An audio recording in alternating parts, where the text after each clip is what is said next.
Detroit, Michigan has long been known as the center of the U.S. automotive industry, so perhaps it's a fitting place for the 2023 APEC ministers responsible for trade meeting, which takes place here on Thursday and Friday. The 21-member Asian Pacific Economic Cooperation Organization has been around for 3 decades, and its goal here in this meeting is to keep the world's economy rolling into an uncertain future.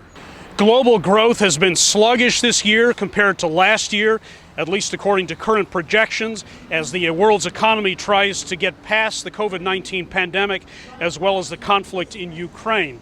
The U.S. and China, representing the world's 2 largest economies, obviously are big players in this. They've had a very tense relationship in a lot of different respects, but certainly with regards to the economy.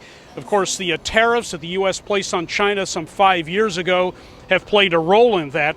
This past October, the U.S. limited the sale of semiconductors to China. It's also been working to help companies move their supply chains out of China as well. For its part, China has blocked the purchase of memory chips from Micron Technology. It did so, it said, on national security and cybersecurity grounds. It's also been conducting raids and investigations of foreign firms working in China. The U.S. calls that a policy of economic coercion. China, on the other hand, says the U.S. has been engaging in Cold War mentality. There is an effort now to resume the dialogue between the 2 countries. President Joe Biden has referred to this as a potential thaw in the relations between the 2 countries. More meetings have been taking place, certainly in an unofficial capacity. China has said it's open for business, but clearly the animosity and distrust between the U.S. and China remains very high. China's Commerce Minister Wang Wentao is in the U.S. for several key meetings, a meeting on Thursday with U.S. Commerce Secretary Gina Raimondo, and then a meeting on Friday with U.S. Trade Representative Katherine Tai. The Thursday meeting is in Washington.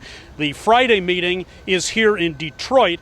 And that could go a long way to setting the tone between the 2 countries and helping determine whether more meetings will be held between top officials in the U.S. and China in the future. Friday's meeting may be as important as anything that's discussed here.